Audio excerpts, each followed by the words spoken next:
S'il ne fallait retenir qu'un vers de l'œuvre de Paul Éluard, je choisirais probablement le plus célèbre. La terre est bleue comme une orange, car il nous révèle combien l'image poétique peut faire jaillir la lumière du paradoxe. Et c'est peut-être pour cela que Paul Éluard est, avec Jacques Prévert, le poète français qui a connu le plus de popularité dans ce siècle.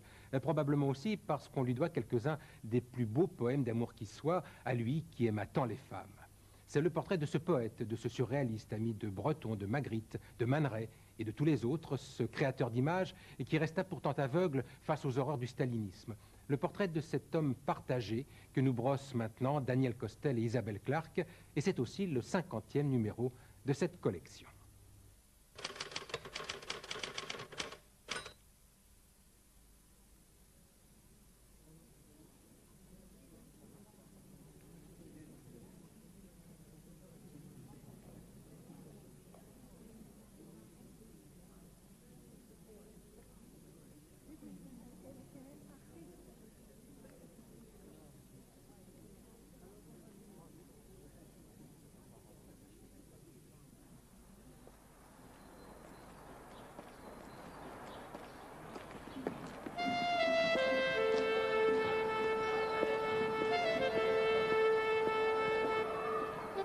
Un collège, quelque part en France, de nos jours.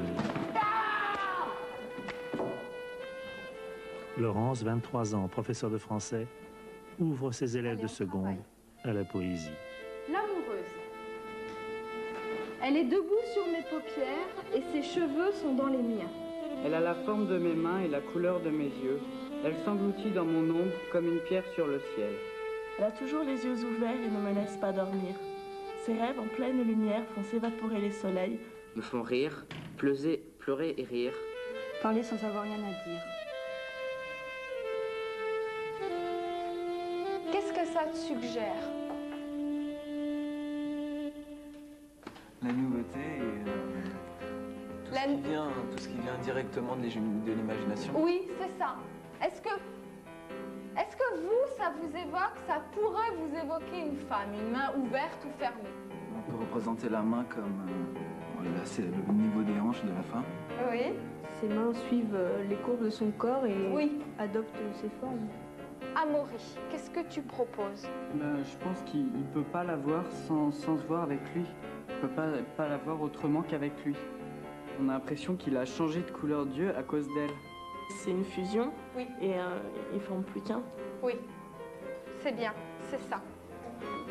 C'est ça. Il y a toujours ce côté de fusion entre l'extérieur et l'intime du poète.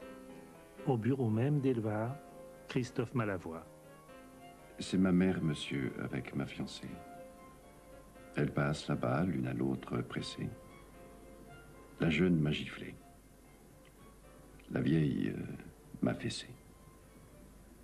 Je vous jure pourtant que je les aimais bien. Mais constamment, j'avais le besoin bénin d'exiger trop d'amour. Ses larmes et son sein. Je vous jure, monsieur, qu'elles m'ont bien aimé. Ce n'est certes pas leur faute à toutes deux si sans cesse je voulais être plus heureux. C'est ma mère, monsieur, avec ma fiancée.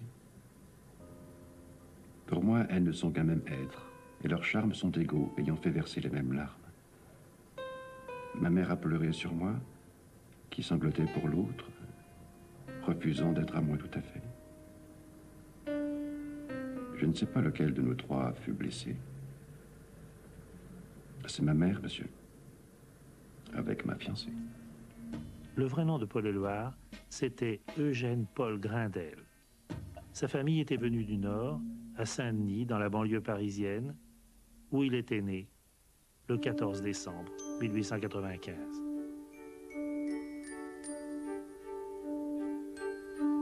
C'étaient des gens très modestes.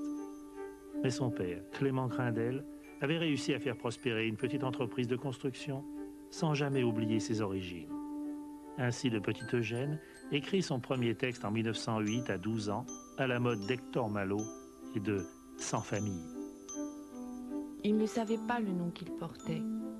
Maltraité, nourri à peine, vivant comme un enfant sauvage, il souffrait. Voler est un texte qui révèle de troublants arrière-plans. Ils ont été analysés depuis comme le refus profond du père par ce fils unique. Trop choyé, il aura droit à la meilleure école, le collège privé Colbert, où fin 1911 il passe le brevet pour s'arrêter aussitôt. L'élève brillant est frappé par la tuberculose. Tout se passa en un moment pendant des vacances en Suisse, en juillet 1912, ainsi que l'a raconté sa mère, la Valentine Hugo. Un jour, il était très en retard pour le dîner. Il avait couru, il était en nage. Il a dû prendre froid. Le surlendemain, il était si joyeux. Il dansait en faisant sa toilette. Il se brossait les dents, du sang parut. « Il faut que je soigne mes dents », me dit-il. Je lui répondis que ça n'était rien. C'est alors que du sang jaillit à flot de sa bouche. Affolés, les Grindel amènent leur fils au sanatorium de Clavadel, le meilleur et le plus cher des Alpes suisses. Il y restera 3 ans jusqu'en 1915. Il ne sera jamais vraiment guéri. Mais c'est là, dans la fièvre, la pureté absolue, la chaleur, qu'il fait la rencontre de toute sa vie, la rencontre du corps de la femme et de la fantaisie miraculeuse de cette petite Russe de 19 ans qui veut qu'on l'appelle Gala.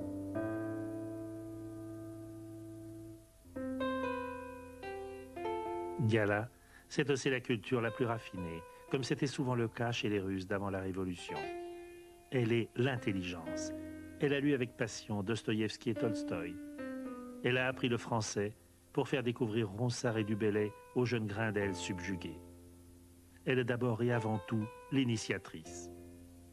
Alors il lui écrit des poèmes et elle lui dit la première « Vous serez un grand poète ». Je vous jure, monsieur, qu'elles m'ont bien aimé. Ce n'est certes pas leur faute à toutes deux si sans cesse je voulais être plus heureux.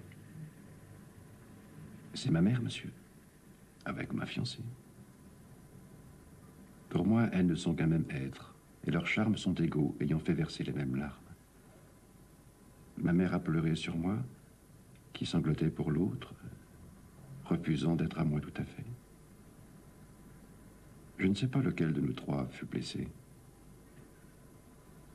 C'est ma mère, monsieur, avec ma fiancée. Ce poème douloureux tente la fusion interdite entre l'amour et la mère. Car Madame Grindel, au sanatorium, surveille son fils et n'apprécie pas Gala, qu'elle a surnommée la petite Russe. Elle est soulagée de la voir repartir dans son pays à la déclaration de la guerre. Malgré sa santé fragile, Eugène Grindel, lui, est mobilisé en même temps que son père, en décembre 14, à la 22e section d'infirmiers militaires. Mais Gala va revenir en juillet 17. Elle va réussir à retraverser une Europe devenue folle et meurtrière jusqu'à Paris. Il avait rêvé ce retour, il l'avait écrit 2 ans plus tôt. La petite chérie arrive à Paris. Paris fait du bruit, Paris fait du bruit. La petite chérie traverse la rue. Le bruit tombe en pluie, le bruit tombe en pluie. La petite chérie est sur le trottoir où de gros messieurs cossus et tout noirs empêchent son cœur de faire trop de bruit. Gala écrit désormais à son fiancé. Ne pense pas que tu seras laid avec tes cheveux rasés. Tu es beau, mon Dorogoy Marie. Fais ce que tu me promis. Renseigne-toi bien si on donne la permission spéciale pour le mariage. Et si c'est seulement 4 jours, pas plus. C'est triste car il faut au moins 2 jours pour les formalités et pour nous, alors 48 heures, comme c'est peu. Garde notre amour, sauve notre vie. Vraiment la vie sera magnifique et douce et forte. Je te le promets. Je te baise, je baise tes mains. Ta femme pour toujours, Gala. Le 21 février 1917, Elena Diakonova et Eugène Grindel se marient à Paris, à la mairie du 18e arrondissement. Et Eugène écrit à sa mère « Le principal sera aussi de nous chercher une chambre calme, avec un excellent lit. Je voudrais un vaste et haut moelleux lit de campagne, massif, solide et doux, où nous vivrons et où nous mourrons. » Témoin à ce mariage, un artisan qui le fascine, l'imprimeur bohème de Montmartre, Jules Gonon, qui lui éditera son premier recueil, Le devoir et l'inquiétude. Gonon, c'est le père qu'il aurait voulu, qui lui permettra d'accomplir le meurtre symbolique de son vrai père. Poète contre la normalité matérialiste de sa famille, il parachève cette différence en changeant de nom. Il le prend dans la lignée maternelle, bien sûr, mais aussi parce qu'il est beau, comme le confirmera un autre grand poète, Valéry, qui lui écrit « Vous êtes Paul Éluard, Paul élu, élu de l'art ».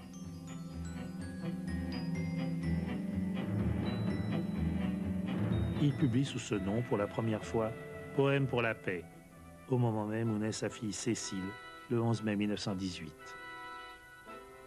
Ces poèmes, il les a écrits au chevet de ses camarades et surtout des gueules cassées de la guerre de 14. Il dit dans une lettre « Depuis 2 jours, nous avons reçu et évacué plus de 3000 blessés. Tous ces pauvres hommes, ces troupeaux de blessés, sont couverts d'une carapace de boue et de sang. » Toutes les femmes heureuses ont retrouvé leur mari. Il revient du soleil dont il apporte de chaleur. Il rit et dit bonjour tout doucement avant d'embrasser sa merveille. J'ai eu longtemps un visage inutile, mais maintenant j'ai un visage pour être aimé. J'ai un visage pour être heureux.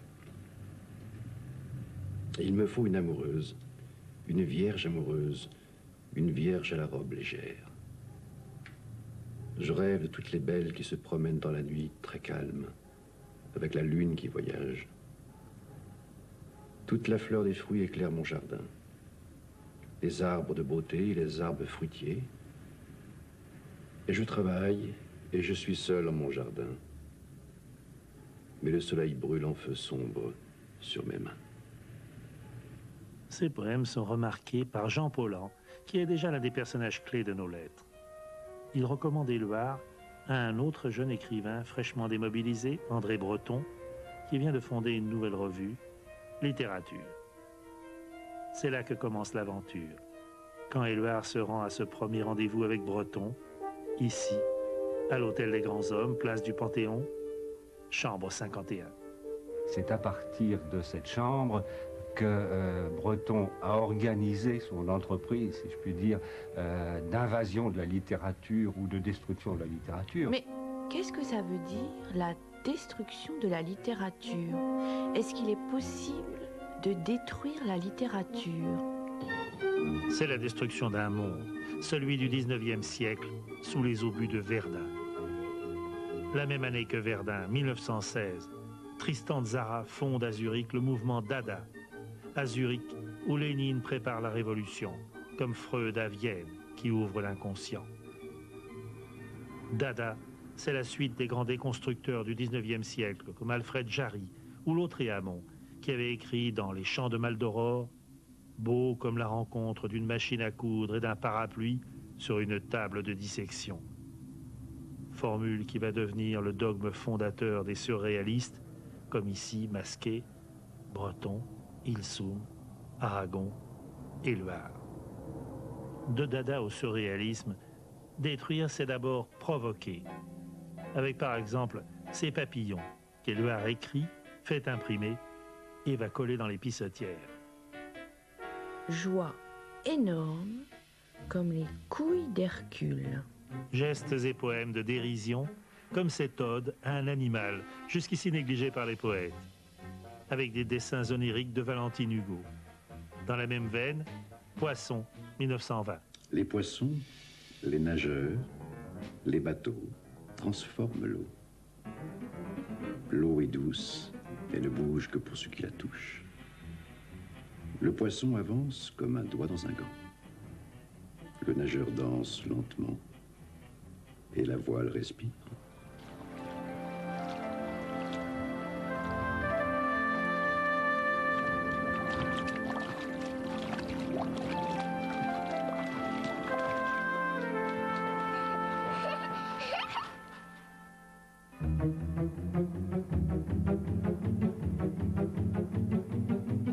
Début 1922, vacances au Tyrol. Éluard se lie d'une amitié profonde avec le grand peintre dadaïste Max Ernst, qui 5 ans plus tôt, soldat allemand, avait dû tirer sur sa tranchée. C'est un coup de foudre à 3. Gala succombe au charme de ce playboy magnifiquement intelligent et doué. de rares photos nous permettent d'illustrer une situation qui voulait choquer le bourgeois. Dans l'atelier de Max Ernst, au cours d'une célébration de ce qu'on appelait ingénument à l'époque l'art nègre et qu'appréciaient beaucoup les surréalistes, voici Gala et Max, Éluard et le fils de Max, mais surtout la femme de Max qui n'appréciait pas du tout. Elle écrit « Cette femelle russe, cette créature glissante, aux yeux noirs vaguement orientaux. » Au début, le sentiment de réaliser ensemble une œuvre paraît justifier tout. Éluard publie en 1922 au Sans Pareil Répétition, avec des collages de Max Ernst. Max Ernst, qui, 40 ans plus tard, évoquait ce moment de travail collectif où ils étaient comme des frères siamois. Nous faisions des critiques assez sévères des fois, très dures même des fois, et sans se gêner et sans qu'on demande du monde que ça entame les sentiments amicaux que nous avons ensemble. Au contraire, ça l'a confirmé. Ça, c'est Paul Éluard. Il était très beau, grand, il avait beaucoup de soucis de son élégance.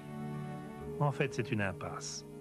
À la fois sur le plan créatif avec le dadaïsme qui se révèle trop destructeur, et sur le plan affectif, car Éluard sent qu'il va perdre son amour. Il écrit « Mourir de ne pas mourir », d'après une phrase de Sainte Thérèse d'Avila qui résume sa souffrance. Elle est debout sur mes paupières, et ses cheveux sont dans les miens.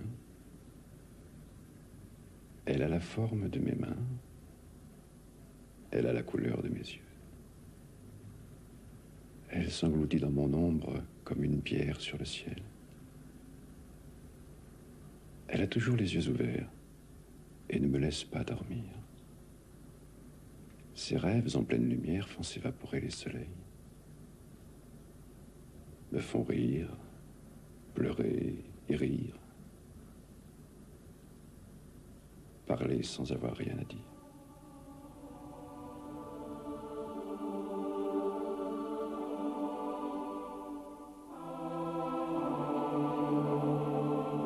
Mars 1924. Éluard s'en va, parce que tout est vraiment impasse. Aux difficultés d'être et de créer s'ajoute le conflit avec son père. Il lui a pris de l'argent et il lui écrit pathétique « Ne lance pas la police à mes trousses ». Il va très loin, à Tahiti, comme Gauguin.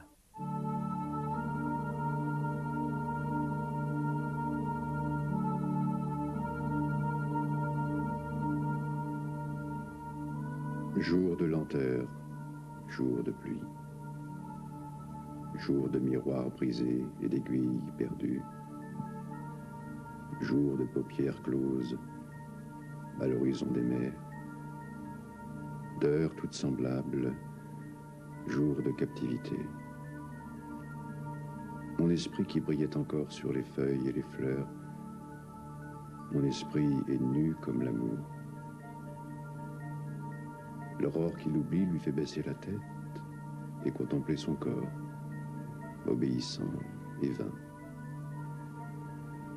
Pourtant, j'ai vu les plus beaux yeux du monde, dieux d'argent qui tenaient des saphirs dans leurs mains. De véritables dieux, des oiseaux dans la terre et dans l'eau, je les ai vus. Leurs ailes sont les miennes. Rien n'existe que leur vol qui secoue ma misère. Leur vol d'étoiles et de lumière, leur vol de terre, leur vol de pierre, sur les flots de leurs ailes. À penser, soutenue par la vie et la mort. Un voyage inutile, un voyage idiot, dira Éluard. Il revient pour retrouver Gala, débarrassé de Max Ernst et fidèle, mais pour combien de temps? Il retrouve surtout ses amis, qui se réunissent maintenant régulièrement au Cyrano, un café de Pigalle proche du domicile d'André Breton. C'est désormais le groupe surréaliste, peint ici par Max Ernst à la manière mais décalée des salons littéraires du XIXe siècle. Sont-ils tous là? Poètes comme Aragon, Desnos, Perret, Vitrac, Soupeau, peintres comme Dali, Tanguy, Chirico, Magritte, metteurs en scène comme Buñuel, photographes comme Man Ray. Tous autour d'André Breton, archange de la Révolution. Ils sont, comme le dira un jour Jean Cocteau, des scaphandriers qui font des fouilles au fond d'eux-mêmes. Les premiers voyageurs au bout de leur nuit. Automatisme psychique pur, dicté de la pensée en l'absence de tout contrôle exercé par la raison en dehors de toute préoccupation esthétique ou morale.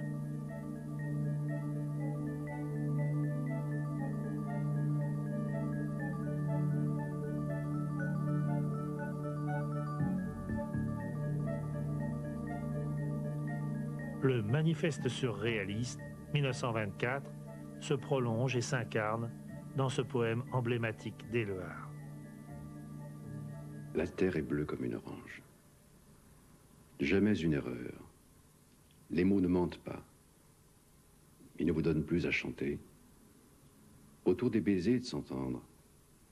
Les fous et les amours. Elle, sa bouche d'alliance. Tous les secrets, tous les sourires. Et quel vêtement d'indulgence à la croire toute nue. Les guêpes fleurissent, vert. L'aube se passe autour du cou, un collier de fenêtres. Des ailes couvrent les feuilles. Tu as toutes les joies solaires, tout le soleil sur la terre, sur les chemins de ta beauté. Les surréalistes rêvent de la femme. C'est le premier mouvement littéraire de l'histoire qui prône l'amour fou. C'est le titre du livre de Breton. De Ronsard à Baudelaire, nombreux ont été les poètes amoureux. Mais les surréalistes entrent dans un délire érotique avec l'enquête sur l'amour ou l'Immaculée Conception, pure provocation. Lorsque la femme est sur le dos et que l'homme est couché sur elle, c'est la sédire. Lorsque l'homme est sur le dos et que sa maîtresse est couchée sur lui, c'est le C. Lorsque l'homme et sa maîtresse sont couchés sur le flanc et s'observent, c'est le pare-brise. Lorsque l'homme et sa maîtresse sont couchés sur le flanc, s'observant, et qu'elle enlace de ses jambes les jambes de l'homme, la fenêtre grande ouverte, c'est l'oasis. Cette fascination, c'est aussi celle du cinéma, qu'ils vont adorer et pratiquer. Avec un désir inépuisable, Éluard regarde par la serrure de la poésie. Il écrit à Gala: Mon cher amour, mon doux amour, je suis encore couché aujourd'hui. Je viens de faire un rêve merveilleux. Un de ces rêves de jour où les émotions physiques vous laissent au réveil toute la part du désir. Et le désir qu'on traîne ensuite, éveillé, ressemble tellement au plaisir du rêve. J'étais étendue sur un lit, à côté d'un homme que je ne suis pas sûre d'identifier. Mais un homme soumis, rêveur depuis toujours et pour toujours, et silencieux. Je lui tourne le dos. Et tu viens t'allonger contre moi, énamouré, et tu me baises les lèvres doucement, très doucement, et je caresse sous ta robe tes seins fluides et si vivants. Et tout doucement, ta main par-dessus moi va chercher l'autre personnage et s'impose à son sexe. Je vois cela dans tes yeux qui se troublent lentement, de plus en plus, et ton baiser devient plus chaud, plus humide, et tes yeux s'ouvrent de plus en plus. La vie de l'autre passe en toi, et bientôt, c'est comme si tu branlais un mort. Je m'éveille, grisé légèrement, incapable de renoncer à ce plaisir. Je t'adore. Paul. Éluard le voyeur, Éluard le voyant. L'homme, pour lui, n'a pas été fait par Dieu, mais par le hasard que jamais un coup de dé n'a pu abolir. Ce hasard, les surréalistes le reconstituent en laissant des fragments de tableaux, de dessins ou de photos s'assembler à leur guise. Les mots suivent. Sur de petits papiers réunis par le même hasard, ils lisent un jour « Le cadavre exquis boira le vin nouveau ». Ce sera le nom d'un jeu beaucoup plus savant qu'il n'y paraît. Comme l'écriture automatique, poème à l'état pur.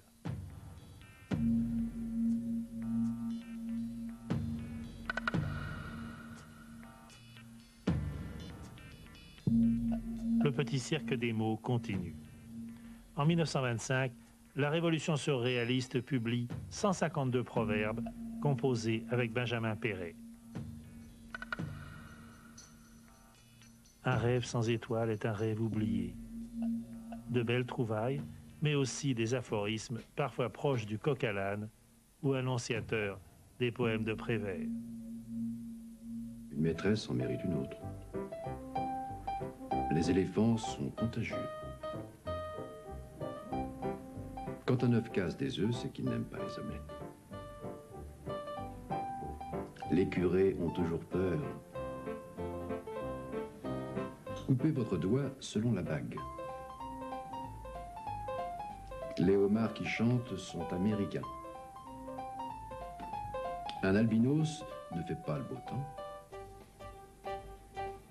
Rouge comme un pharmacien. Mais pour les surréalistes, il n'y a pas que le surréel. Il y a aussi le réel, c'est-à-dire la révolution. Les surréalistes ne peuvent laisser passer la mort de celui qui est considéré à l'époque comme le plus grand écrivain du siècle, Anatole France. Un cadavre, même pas exquis. Comment faire la révolution? À l'époque, en 1926, pas de question, en devenant communiste. Breton, Éluard, Aragon bien sûr, mais tout le groupe s'inscrit aussi, derrière eux, au parti. Éluard dira que c'est une famille qu'il a trouvée. Quant à sa vraie famille en 1927, elle est marquée par la mort du père. Il venait d'avoir 57 ans. Clément Grindel, surnommé par sa famille Mont-Blanc, avait été dur à gravir, jour après jour. Et pourtant, il reste aujourd'hui un curieux témoignage de la complicité qui a pu exister entre cet homme et son fils. Le père promoteur avait construit des rues à Saint-Denis et Aubervilliers. Paul lui proposa de les baptiser de noms inconnus pour ce père inculte. Rue Jacques Vacher, un poète qui se suicida en 1919. Rue Lautréamont. Rue Alfred Jarry. 1929, Gala s'en va. Cette fois, c'est définitif. Et avec qui? Avec ce don Juan de Perrette aux fines moustaches à la Douglas Fairbanks. Mais qu'est-ce qu'il a pour lui? À part le génie. Il s'appelle Salvador Dali. Gala en est tombée éperdument amoureuse, au point d'abandonner sa fille. De 10 ans, l'aînée de Dali, elle va pouvoir recommencer une carrière d'initiatrice, rôle où elle excelle dans la libération des meilleurs fantasmes. Elle sera désormais Gala Dali, gardienne du trésor. Mais Éluard continuera jusqu'à sa mort à lui écrire les fameuses lettres à Gala. Je te vois partout, en tout, surtout. Je t'aime à en mourir. Ton sexe couvre mon visage. Il mange le mien. Il me couvre de ta beauté. Il couvre tout de ta beauté, de ton génie. Tout est beau en toi. Je t'adore. Amitié à Dali. Paul. Éluard était un être extrêmement compliqué. On parle même à son propos d'un complexe de Midas ou d'un complexe d'Ilin, c'est-à-dire des rapports faits avec ses femmes, avec les femmes aimées, où il aimait que la femme qu'il aimait fût admirée par d'autres. Ce qui pourrait un peu choquer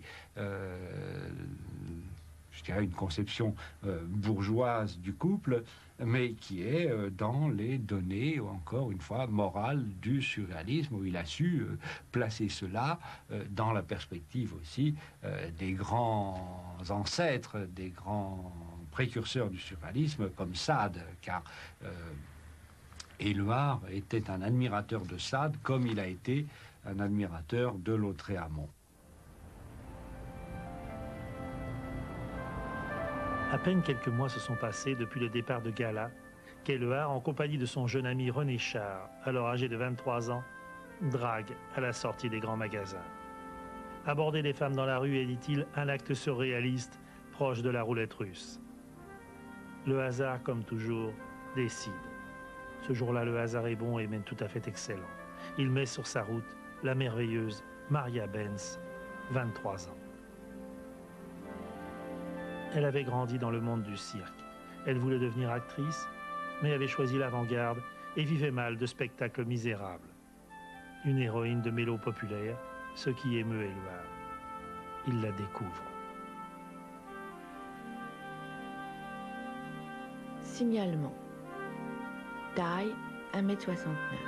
Cheveux châtain foncé, sourcils châtains, front moyen, les yeux gris-bleu, le nez droit, la bouche moyenne, le menton rond, le visage ovale et le teint frais. Dans sa biographie d'Éluard, Jean-Charles Gâteau écrit « Éluard essuya les larmes de Maria Benz et l'emmena coucher au chaud, rue Becquerel. » Ce bel appartement du 18e arrondissement, Éluard l'avait décoré pour une autre. Même dans l'éclat de sa nouvelle passion, il ne peut s'empêcher d'écrire à Gala 21 octobre 1930, mardi matin. Gala, cette nuit, jusqu'à 3 heures du matin, j'ai pensé à toi. Puis je me suis endormie pour rêver de toi. Je me sens très seule, et pourtant je me cherche des raisons d'espérer sans cesse.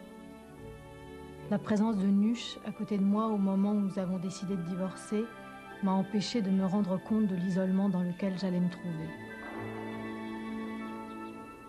Maria Benz se glisse dans le monde d'Éluard, qui est aussi celui de Carnet et Prévert. Maria et Paul, Arletty et Gabin. Mais elle se glisse aussi dans la peau de son personnage, fait d'élégance, de générosité et de fantaisie. Elle devient Nuche, l'égérie, la mascotte, la femme des surréalistes. Tu te lèves, l'eau se déplie.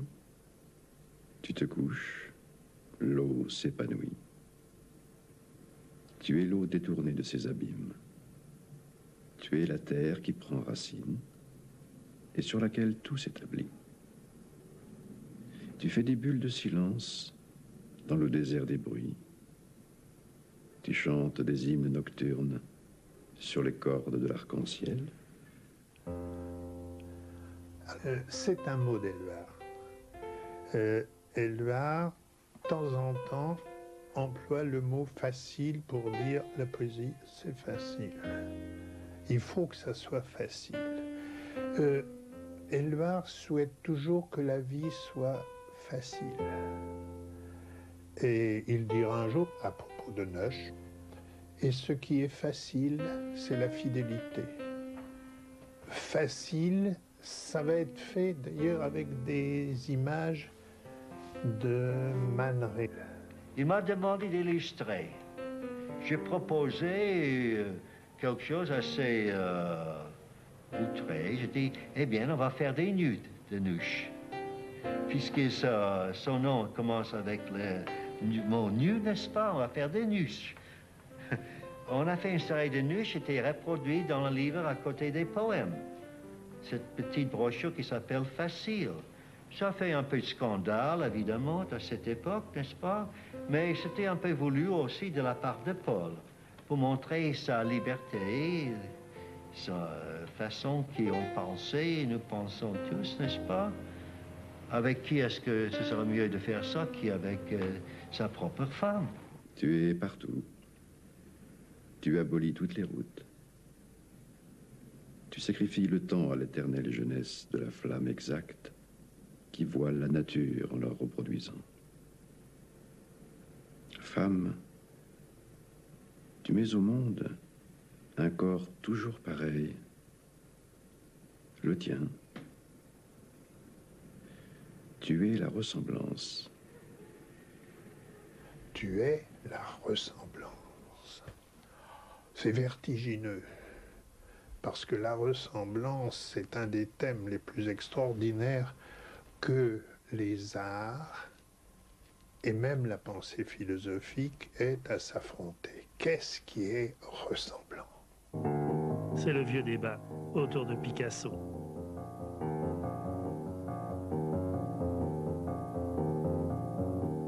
Nuche devient l'un de ses modèles et Picasso, le frère choisi d'Éluard. Ce sont aussi les plus belles années. Celles de Dora Maar, la compagne de Picasso de l'époque, celles de Nuche, de Pablo, de Paul et des autres. Mougin sous le Front populaire.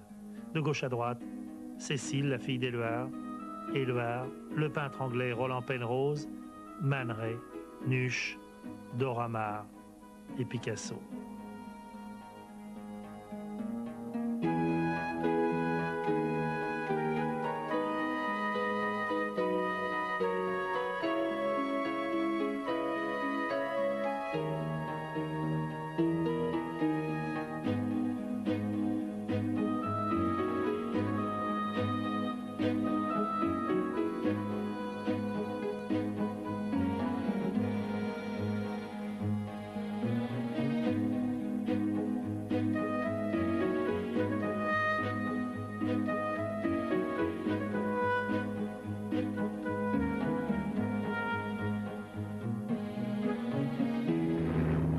La guerre d'Espagne. Le 26 avril 1937, les bombardiers allemands assassinent Guernica. Les femmes, les enfants ont le même trésor de feuilles vertes de printemps et de lait pur et de durée dans leurs yeux purs. Les femmes, les enfants ont le même trésor dans les yeux. Les hommes le défendent comme ils peuvent. Les femmes, les enfants ont les mêmes roses rouges dans les yeux. Chacun montre son sang. La peur et le courage de vivre et de mourir. La mort si difficile et si facile. Le poème d'Éluard et le tableau de Picasso sont indissolublement liés à l'engagement de plus en plus profond avec les communistes, ceux de Staline. Pour Éluard, le petit père des peuples remplace sans doute le vrai père. Pourtant, dès cette époque, nombreux sont les esprits déjà horrifiés par la réalité du stalinisme. De Boris Souvarine à André Gide, ils écrivent, ils crient, Éluard ne peut pas ne pas les entendre. André Breton est proche de Trotsky, l'opposant de Staline. Éluard rompt avec Breton, mais il est obligé de masquer ce déchirement sous de mauvaises raisons, comme le prouve cette lettre à Gala, qui marque l'entrée dans la zone d'ombre. J'ai rompu définitivement avec Breton, à la suite d'une discussion relativement calme au café. Ma décision a été entraînée par son affreuse manière de discuter quand il est devant des gens. C'est fini. Je ne participerai plus à aucune activité avec lui. J'en ai assez. Tout cela manquait trop souvent à cause de Breton, de sérieux. J'étais depuis longtemps décidée à ne plus supporter les puérilités, ni l'inconséquence, ni la mauvaise foi. Je voulais pouvoir critiquer sans que Breton s'appuie pour me répondre sur des gens qui se foutent de tout, sur un troupeau de moutons. Le surréalisme ne devait pas devenir une école, une chapelle littéraire où l'enthousiasme et je ne sais quelle misérable action devaient répondre à la commande. Le Parti communiste dans la guerre, c'est le parti des fusillés. Pour eux, en 1942, Éluard compose La dernière nuit. Merci, minuit. 12 fusils rendent la paix à l'innocent. Et c'est aux foules d'enterrer sa chair sanglante et son ciel noir. Et c'est aux foules de comprendre la faiblesse des meurtriers. Vous avez là le tournant de la poésie de la résistance. C'est le petit livre de Paul Éluard qui s'appelle Poésie et vérité 1942. Écrit sous son nom. Alors ça va être diffusé clandestinement déjà. Et à ce moment-là, les amis de Paul Éluard vont lui dire, écoute, il vaut mieux pas rester chez toi, parce que signer un livre qui contient le poème Liberté, ça va mal tourner. sur mes cahiers d'écolier, sur mon pupitre et les arbres, sur le sable, sur la neige, j'écris ton nom. Sur toutes les pages lues, sur toutes les pages blanches, pierre, sang, papier ou cendre, j'écris ton nom. Liberté. Pourquoi faut-il que j'associe ce moment capital de l'œuvre d'Éluard au moment le plus terrible, la mort de Nuche? Oui, Nuche est morte à 37 ans, un soir d'hiver, après la libération, comme ça, pour faire mal à Éluard. J'ai écrit Liberté pendant l'été 1941. Je l'ai commencé en pensant que le nom qui viendrait à la fin serait celui de la femme que j'aimais. Mais je me suis vite aperçu que celui-ci faisait place à mon désir de liberté, de libération. Il l'incarnait. Avec Liberté, ce poème qui, du point de vue formel, est un très mauvais poème. Enfin, c'est le poème litanique par excellence, le poème que les surréalistes, je dirais, refusaient, mais qui, par son contenu, va émouvoir, et par la façon surtout dont il nous est parvenu. N'oublions pas qu'il a été bombardé en quelque sorte, et littéralement, par la RAF en France. Tant et si bien que c'est devenu le poème de la résistance, et que, à partir de là, Éluard est devenu le poète de la résistance, ce qui était quand même une tâche assez lourde à porter. Et je crois qu'à la fin, pour lui-même, compte tenu de ce qu'il était, de ses hésitations, la mort de Nuche, la rencontre ensuite de Dominique, l'a conduit en quelque sorte à porter ce que je dirais, pour simplifier, un costume taillé un peu trop grand pour lui. Oui, ce costume trop grand, c'est le parti, c'est le stalinisme qu'Éluard va célébrer dans ce film de 1949. Staline a 70 ans et sur les grandes routes de France, dans les villes et les villages, de l'Auvergne à la Bretagne, de la Provence à la Flandre, de la Gascogne à la Lorraine, c'est de partout vers Paris que va l'amour pour Staline. Il y a eu peut-être cette trop grande confiance, cette trop grande illusion dans la bonté des hommes, et peut-être Éluard n'a-t-il pas su voir au moment où il le fallait combien ces hommes avaient de duplicité, ces hommes en qui il avait confiance avaient de duplicité. Adorateur du masque féminin, perdu par les masques de la politique, Éluard donne en 1951 son poème Testament, Tout dire. Je veux montrer la foule immense divisée, la foule cloisonnée comme un cimetière, et la foule plus forte que son ombre impure, ayant rompu ses murs, ayant vaincu ses maîtres. La famille des mains, la famille des feuilles, et l'animal errant sans personnalité, le fleuve et la rosée fécondant et fertile. La justice debout, le bonheur bien planté.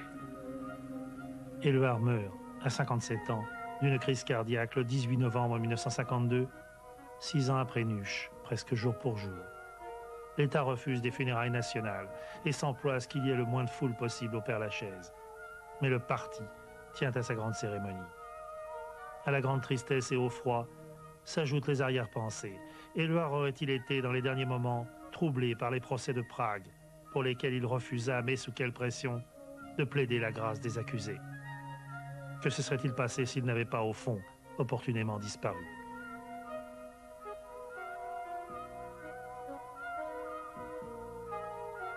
Que pouvait penser Aragon, devenu une sorte de commissaire à la culture? Que pouvait penser Cécile, la fille d'Éluard, Dominique, sa femme, qui avait tout perdu, Picasso déboussolé, Duclos implacable? Parmi les intimes, Il y avait aussi Jacqueline, amie et confidente de Paul. Il ne pouvait pas vivre seul, Paul. Il était toujours une espèce d'enfant très tendre et très chaud, avec besoin de monde, comme ça, qui cherchait la pureté, la perfection dans tout et surtout dans l'amour. C'est le petit Grindel qu'Éluard avait voulu retrouver une dernière fois avec Jacqueline. Alors je lui avais dit que mon rêve c'était de faire des livres pour les enfants et il m'a dit mais moi je vais t'écrire un texte. Et ça c'est la première édition de Grindel.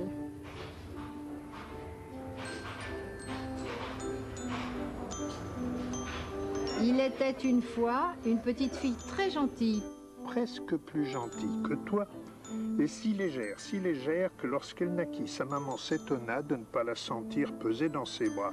Aussi l'appela-t-elle d'un nom léger, Grindel. Grindel poussa si bien qu'elle devint la plus jolie de toutes les petites filles, et dans le pays l'on disait légère et jolie comme Grindel.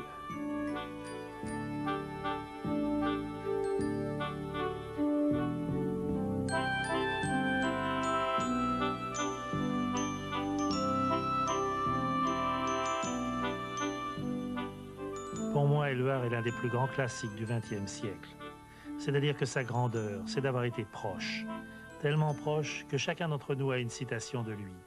Comme ces auteurs qui ont pris dans son œuvre les titres de leurs livres ou de leurs films, pour mieux s'ancrer dans l'universel.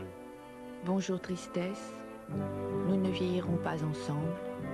Un peu de soleil dans l'eau froide. Éluard est en nous, comme il était ce jour-là, dans le cœur d'un président de la République. Et Monsieur le Président, puisque vous avez permis qu'en fin de parcours, nous débordions un peu des questions fixées à l'origine, je voudrais vous faire sortir carrément de l'épure et vous interroger sur un fait divers. À Marseille, une femme, un professeur, 32 ans, est condamnée pour détournement de mineurs. Elle se suicide. Vous-même, qu'avez-vous pensé de ce fait divers qui pose, je crois, des problèmes de fond ?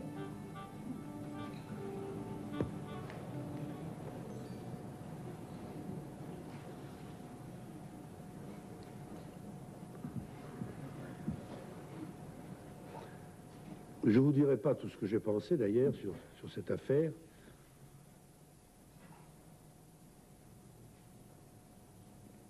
Ni même ce que j'ai fait.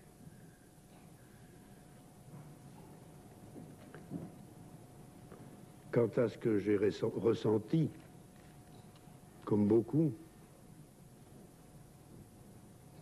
eh bien,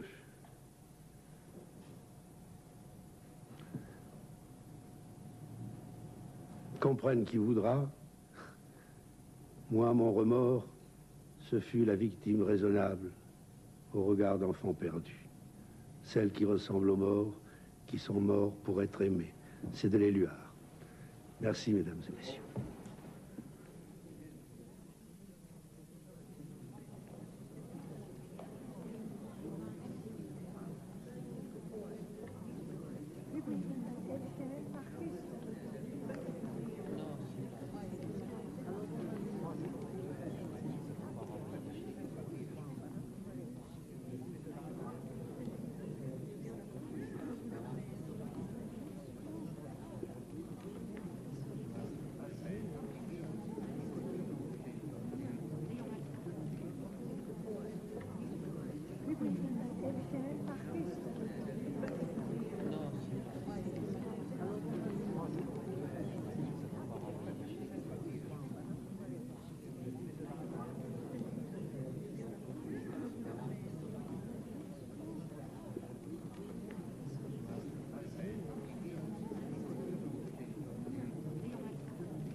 Si vous souhaitez découvrir ou redécouvrir l'œuvre de Paul Éluard, eh bien vous composez le 3615 code France 3.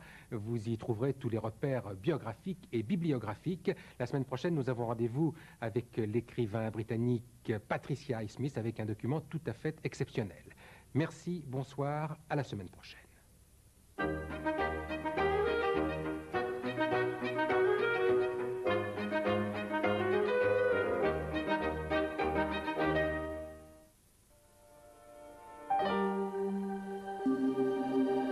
C'était un siècle d'écrivains.